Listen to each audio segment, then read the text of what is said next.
দেখো বন্ধুরা, যে এখন আমাদের রিভাইজ চলছে যে চলন এবং গমন, এর মধ্যে গুরুত্বপূর্ণ হলো এই কোশ্চেনটা বারবার আসে।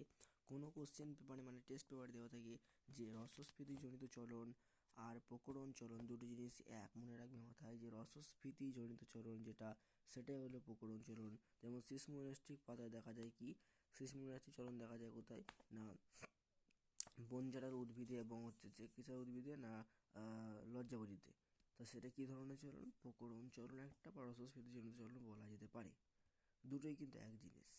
এবার বনজাটার উদ্ভিদের ক্ষেত্রে কী দেখা যায় না, তার এই যে দুটো পাতা রয়েছে, এই দুটো পাতা পর্যায়ক্রমে ওপর নিচে ওপর নিচে ওপর নিচে ওপর নিচে করতে থাকে। এই পাতাটা কিন্তু কোনো পরিবর্তন হয় না।